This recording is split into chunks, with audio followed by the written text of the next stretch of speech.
is a Pursuit Profile episode, which means you may not know my guest by name, but you need to hear their story. Debra Bednar-Clark is the CEO and founder of DB & Company and the curator behind the popular style blog DB Style. Her business today, a leadership coaching firm dedicated to helping leaders bring their whole self forward to achieve success with fulfillment, was formed from her own personal struggle.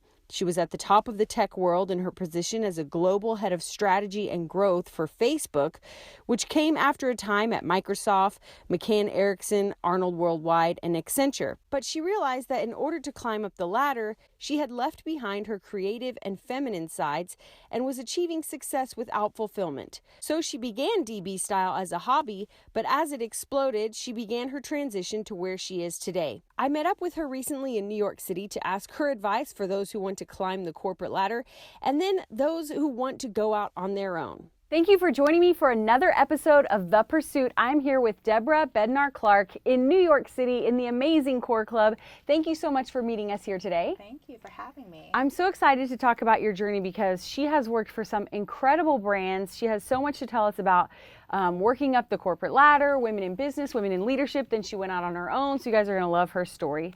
So I kind of want to go back. Correct me if I'm wrong. When you started, you were writing code? Yes. And I mean, that is a far cry from what you do now. So maybe walk us through how you started there, then eventually you transitioned into marketing and advertising, sort of that side of the business. So how did you make that transition? Sure. So I grew up in the Midwest, and my undergraduate degree was in business. And my dream was to move to New York and work in fashion or advertising. I've always had a passion and fashion for fashion and style. And but while I was pursuing opportunities, I was pre-selected to interview for a company called Anderson Consulting, which is now Accenture, and they thought I'd be a really great candidate to code software. Wow. And so I really had a recruiter that saw something in me that I had not yet seen in myself. And I also knew that back in 1995, technology was just become more relevant and prevalent within business. And I thought this would be a fantastic skill to learn. Wow. So it's definitely outside of my comfort zone. I didn't even know what Alt-Tab was on my computer at the time.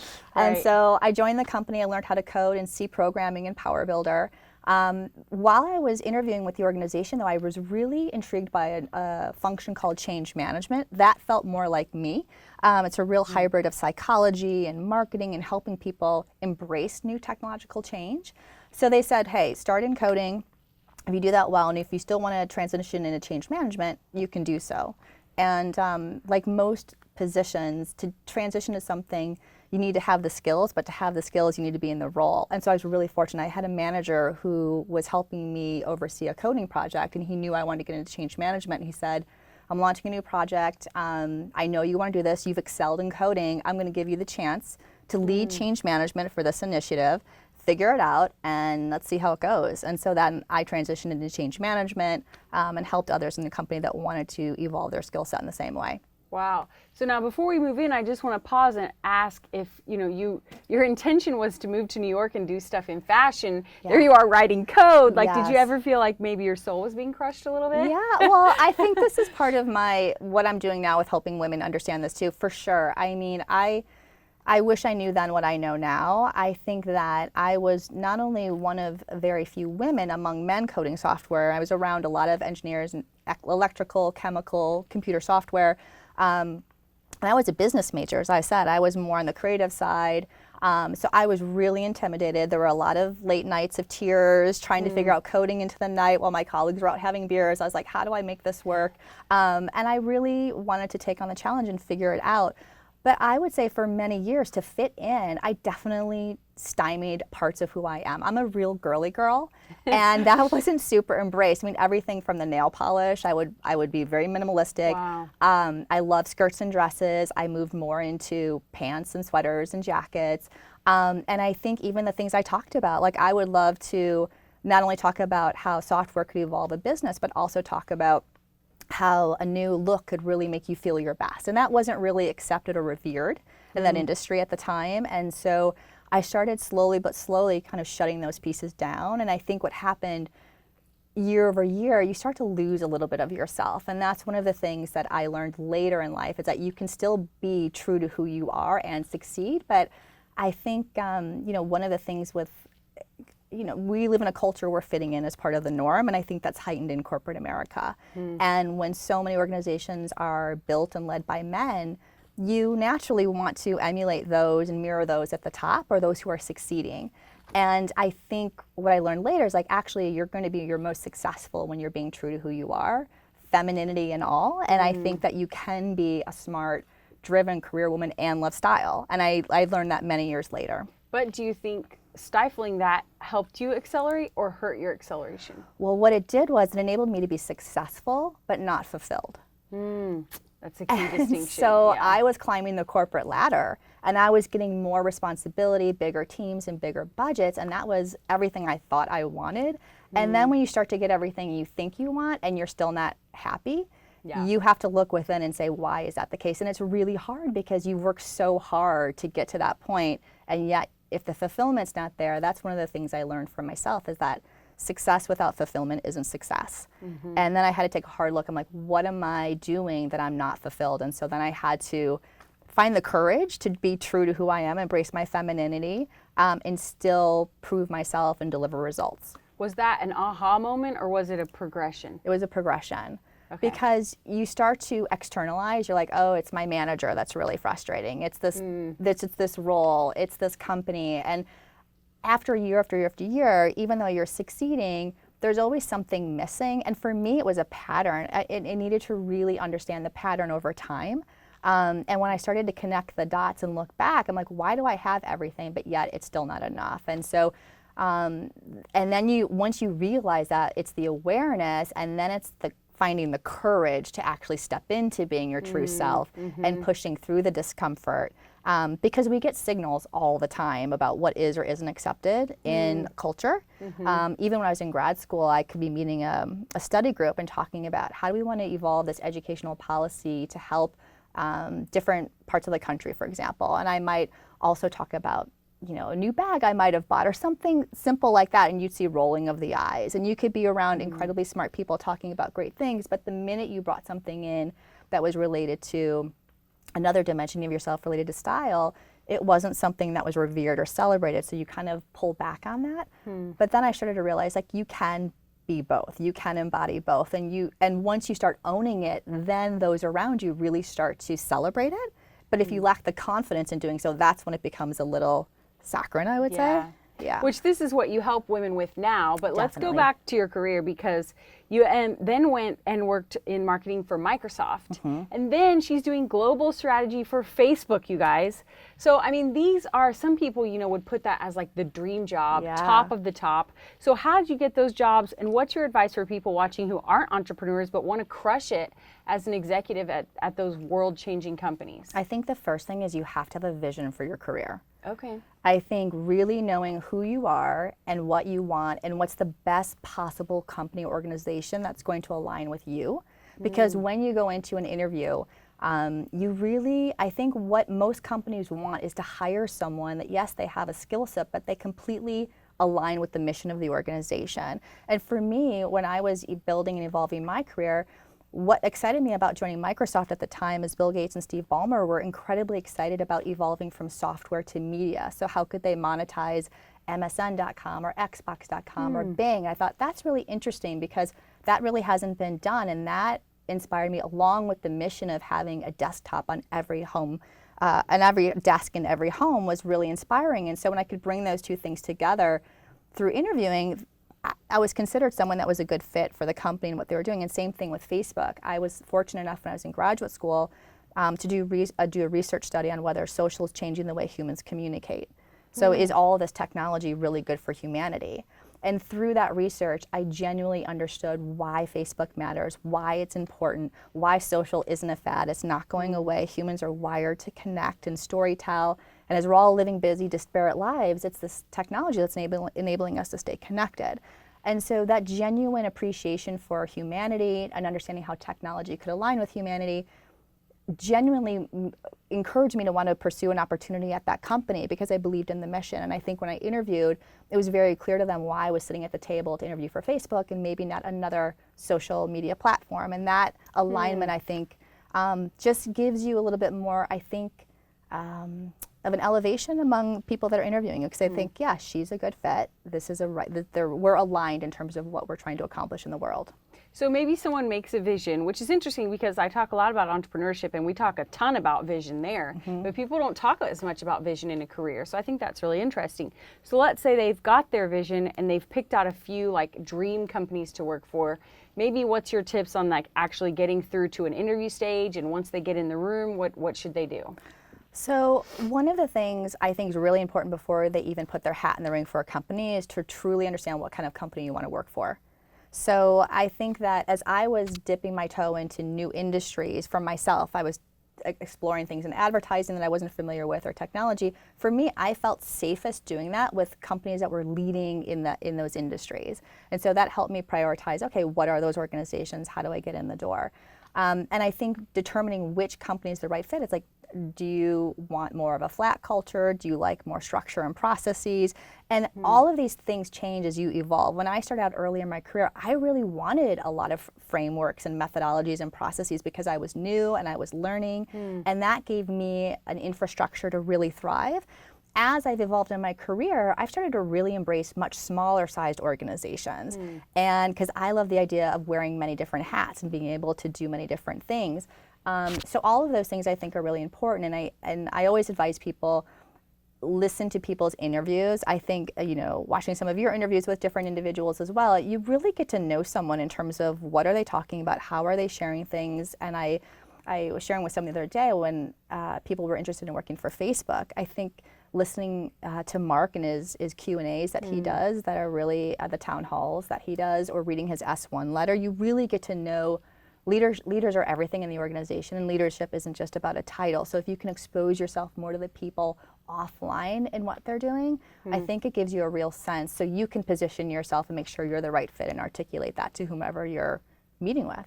Great advice. And you're talking about leadership, which is a perfect lead into my next question, which is you not only, get to those organizations, you're working your way up, you're an executive level. So let's talk about a little bit about your advice for people who want to work their way up in those massive organizations where it's super competitive. What kind of hours are you putting in? Is there work-life balance, and maybe specifically hit on advice for women as well?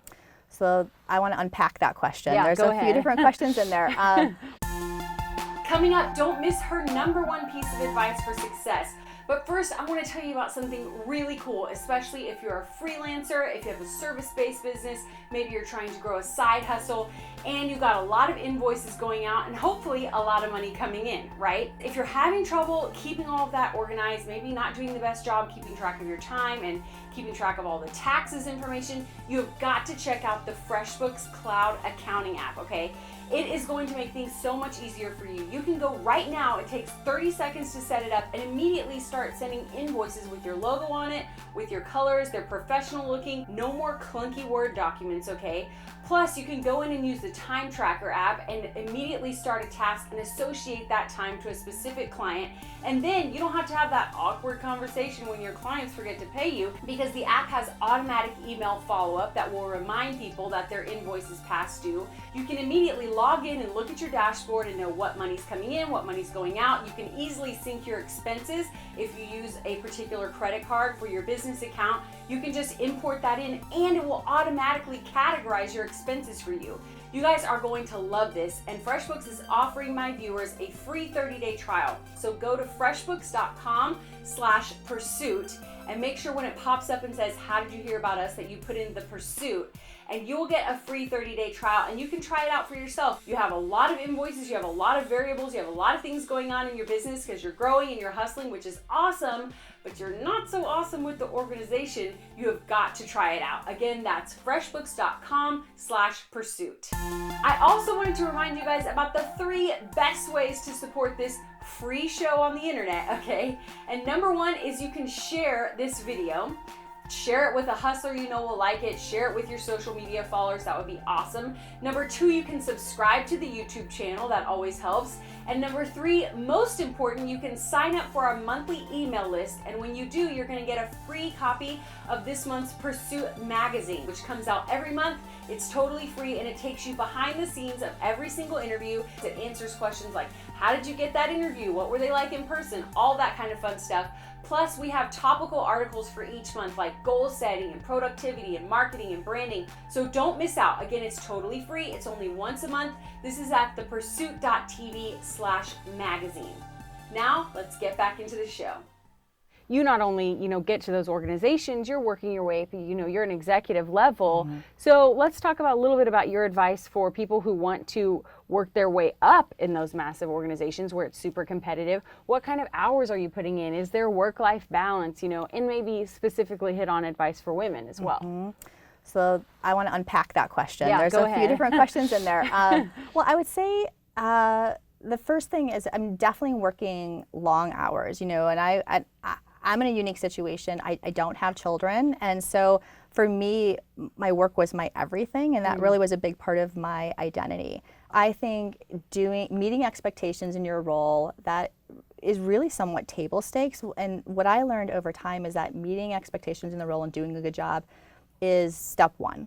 And then you have to ensure that people are aware of the impact that you're making. I had that took me a while to really learn because I was somewhat principled early on in my career. I thought, hey, if I'm doing a good job, won't people just know? Right. Won't my manager sort of advocate on my behalf? And, that's not necessarily the case. And you have to really think through, how do you help others understand what you're doing and how that's adding impact to the organization? And I really struggled with the humility of that. I thought, am I coming across as braggadocious? And when I started really understanding is that it wasn't about me. It's about the mission of the company and how do I help others understand what I'm doing is helping their functions and their roles contribute to the organization. And so I always say visibility begets opportunity. And I think that flip in terms of, yes, you're doing a good job in your function, but how do you make that of value and of interest to others? Because everyone's so super busy. No one's intentionally slighting you. It's really about how do you help create more visibility about what you're doing and then help others in the process and cross-functionally as well. So getting outside of your team and thinking about how what you're doing can help others in the organization, because one of the things I learned later in my career as well is when you have these calibration meetings, when managers get together to determine, are you going to get the promotion or not?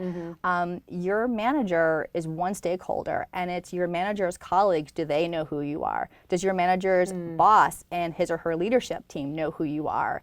And that took me a while to learn as well. And I think it's about how do you find those genuinely authentic ways to connect with those other stakeholders. So when the calibration meeting is happening, they say, oh yeah, I know Deb, we worked on X, Y, and Z together and it was fantastic. But I think doing it in a genuine way is the most important thing. Such great career advice. So then let's kind of talk about your transition, because you're at the top of your game, you're working for these, amazing companies, and you have this blog that you start, and eventually you go out on your own as a consultant. So what was the timeline there? How did those things time out that you knew you were ready to go on your own? So it was a definite journey. And I was scared to do it for a really long time. I would say a couple things happened at the same time. One, I mentioned as I was growing my career, I had always focused on what I was good at the exclusion of what I loved. And there was a part of me that really loved style and beauty and how that makes an individual feel. And when I started Facebook, my manager said to me 3 weeks in, Deb, you should start a Facebook page around a passion, because it's going to be a great way for you to understand the product. And as you're trying to convince advertisers to spend millions of dollars on the platform, you better know what the platform does. Wow, yeah. And I thought that was fantastic. And I wasn't really sure what to start the page around. And he suggested, he's like, well, everyone's coming to you for style questions, because we had a very open seating area and people would just come over and we talk about fun things during the day. And so I said, okay, I'll start it. I'll start something called DB Style. And what was interesting about that was a hobby in the beginning, and it was just me curating things that I thought were lovely. Inside the home, outside the home, at the office, what you wore, and it took off. And I think what that did for me is, as it started gaining more followers, and when it reached 100,000 followers, it somehow added credibility to style for me, where style was always something that was, in my line of work, something somewhat superficial, Right. and even in academia. And I think when people started to see the movement behind the appreciation for what style means, and that it's not just what you wear, it's fundamentally a core piece of who you are and how you bring that forward, it gave me the confidence to say, there's something here, and this needs to be more of a priority in my life and in my career. And so as I was nurturing the blog and doing my day job, I was also doing a lot of women's leadership initiatives inside and outside the company. And I reached a point probably in 2014 where I started to realize that I wanted to find a day job that brought all these sides of who I am together. My entire career journey, I was always iteratively building different parts of who I am. So I was building my tech skills and my advertising skills and my strategy skills. And that was fantastic because I was discovering and learning within every chapter. And then I reached a point in really 2014 where I said, I want to be in a position where I can align my skills, my interests, my talents, and my passions. And that didn't exist. There was no one job that did that because I love building a business. I love coaching women. I love style. There just wasn't anything on paper. Right. And I still didn't have the answer. I left Facebook in 2014, took some time off, and then I dabbed my toe into entrepreneurialism with digital strategy consulting. And as I was helping companies evolve more into mobile and social, figuring out how to do that from a business perspective, I was reminded that strategy is one small piece of any business's growth, and culture matters. And it was interesting. The strategy was somewhat almost easy to determine and define for a company, but aligning the organization and the culture. And it was another reminder that I wanted to invest more in helping people adopt change, embrace new technology, step outside of their comfort zone to stretch and be more innovative and creative and collaborative for the company. And so in March of this year was the moment where I said, I don't want to have any regrets. I don't want to look back 10 years and wonder what if. And so I said, I am going to continue on the entrepreneurial path, which I knew I was really loving, and also focus on women's leadership coaching at the intersection of substance and style, which for me brought everything together. And that's really what I'm focused on right now.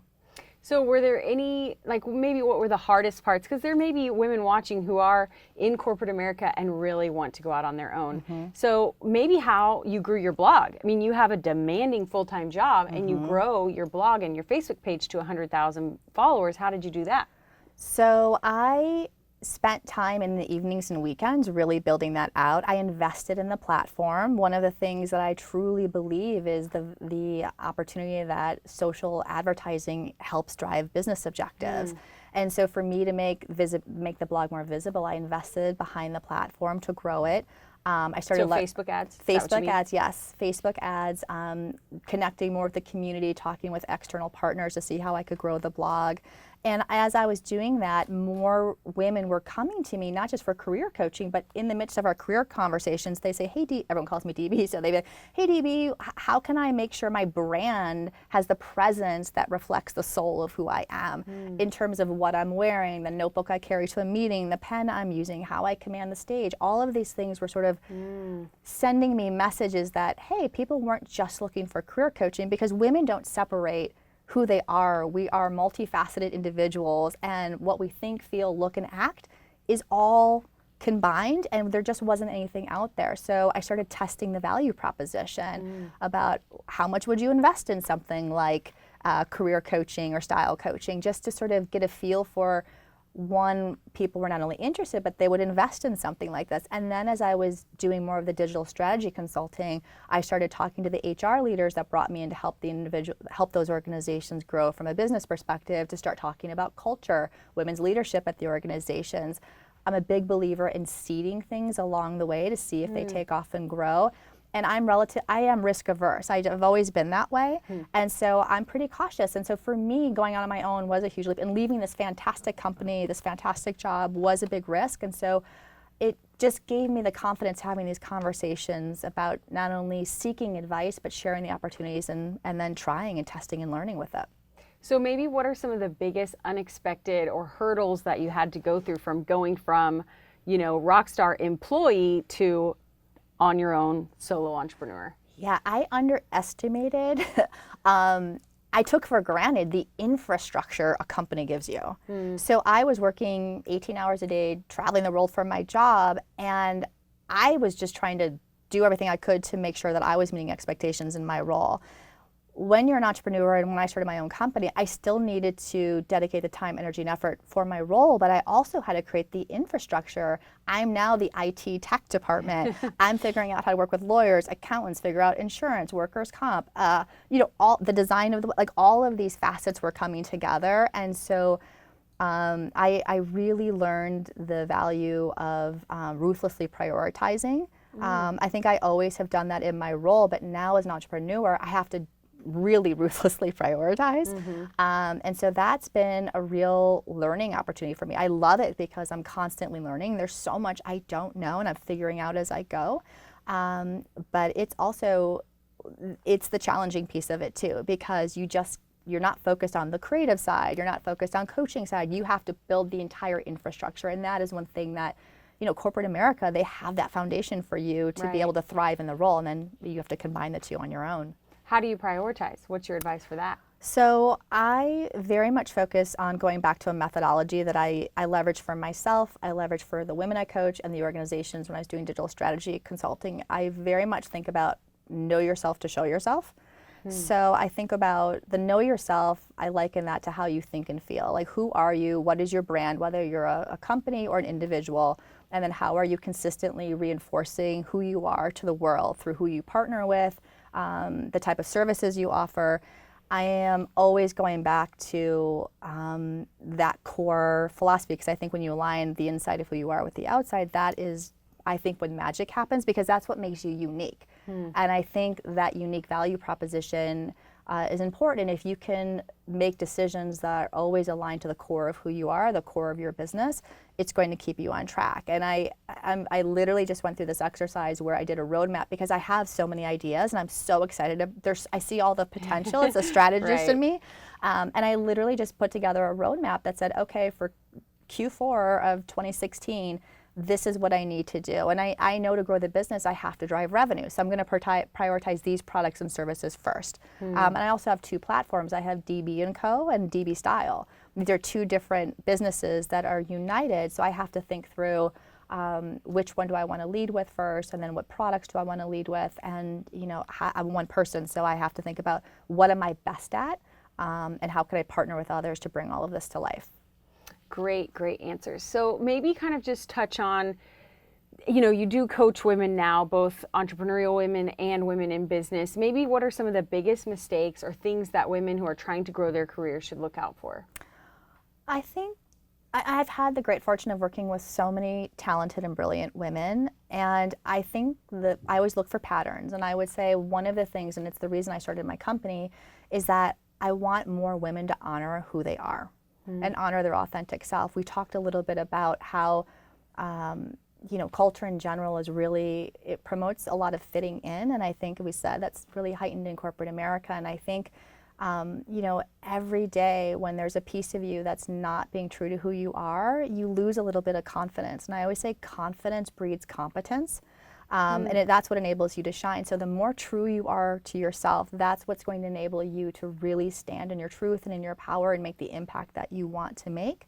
And I think that the workplace is very different for men and women. I think that's just a reality. I think, 75% of leadership positions are held by men. And so, how individuals are managing different people, it's just, those are things women have to be more mindful of. And so I think embracing your authenticity is first and foremost, and that really takes knowing who you are and taking the time, energy, and effort to ask some of the hard questions and work with someone who can hold you accountable and kind of maybe point something out to you that you might not be seeing in yourself.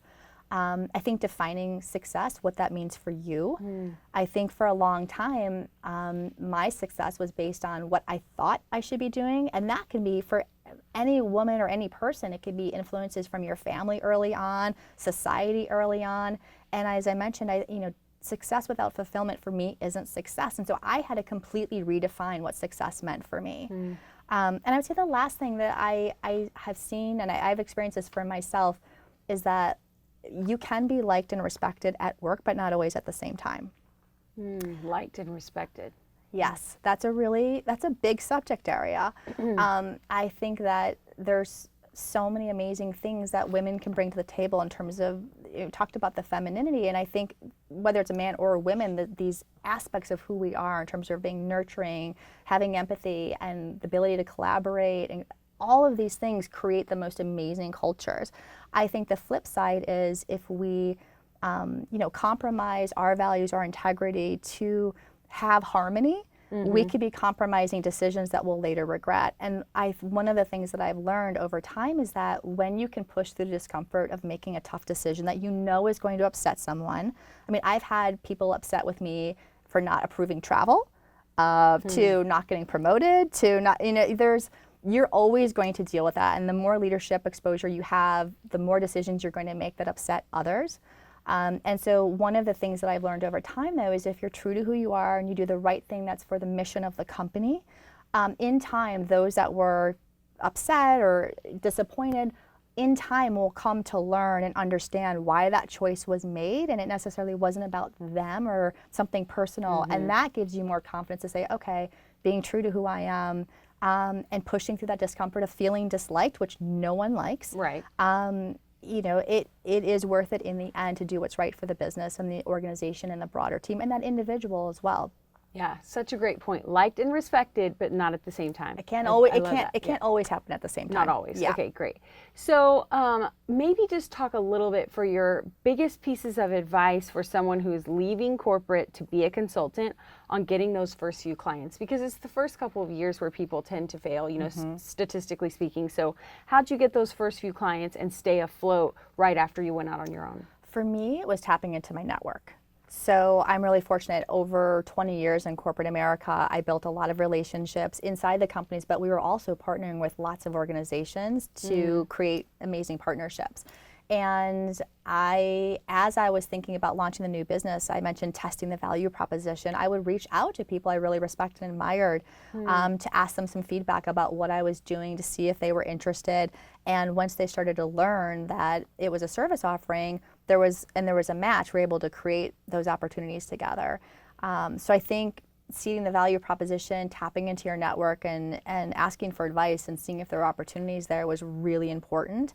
And for me, I think always doing a good job pays dividends today and tomorrow. And so when I was doing the digital strategy work, when I first left Facebook, yes, I was focused on helping businesses adopt mobile and social strategies, but inevitably I was also helping these stakeholders think through their organizational structures, empowering their talent, mobilizing stakeholders around the organization. And so when I went back to those organizations and those leaders to say, hey, I've evolved my business value proposition, now focused on women's leadership coaching, I had already proven myself within the context of a different role, so it wasn't such a big leap to say, oh, wait, she's doing women's leadership coaching, because it was already implicitly something that was a part of my initial scope. So that helped me a lot too, because it's a whole different leap. It really is. Did you do an announcement, like a release to everyone that you knew, like a blast email or anything, like saying we're opening or anything like that?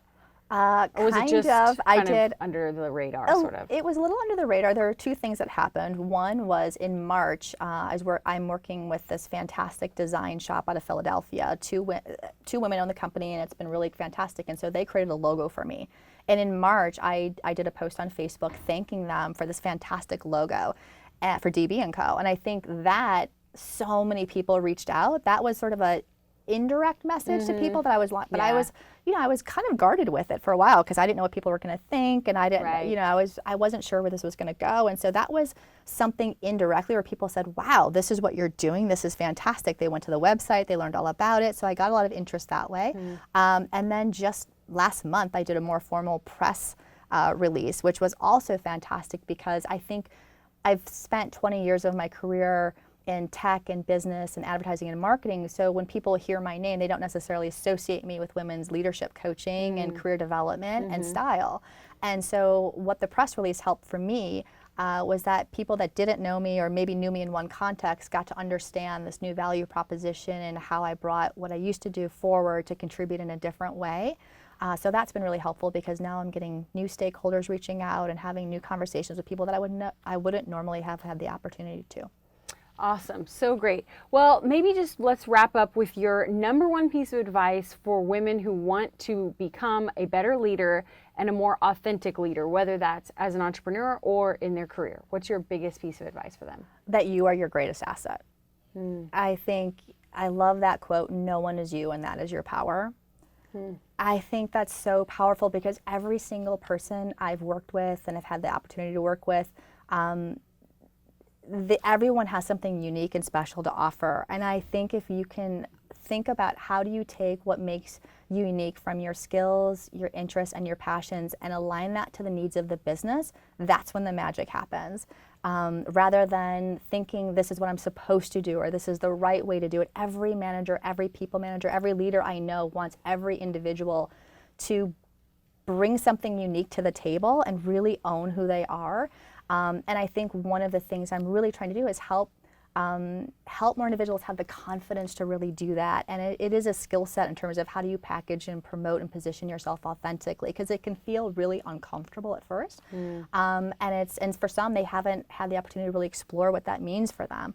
But once you, as I mentioned, put who you are on the inside with how you show yourself on the outside, that is, to me, that is the most special thing, and that's really the greatest gift, and that's why I'm really dedicated to helping more people do this. We covered a lot in our interview, but here are my top few keys to success for the rest of us from my interview with Debra Bednar-Clark. Number 1, assess where you are. She said, it's easy to start blaming your managers or the industry, but really you need to look inside yourself, because the answer is probably that there are pieces of yourself that you've been stifling, and that is why you're unfulfilled. Number 2, explore where you want to go. She started to dust off her old passions, start her blog, start testing things, all while she was still employed. So take the time to start testing the waters while you still have your job. Next, be patient. It takes time and effort to grow your side hustle into something that can support you full time. She worked in the evenings, she works weekends, and prepare to do that for months or even years. Number 4, promote your past successes and results. While you're still employed, make sure that people in the company, in your industry, in your network, realize all that you're contributing and all that you're doing, that you perform well in your current assignment, because those traits and skills and talents are going to transfer over into your new venture. It may feel self-promotional, but people are busy and they don't notice unless you take the time to talk about what you're doing. So get yourself on their radar. Next, tap your existing network.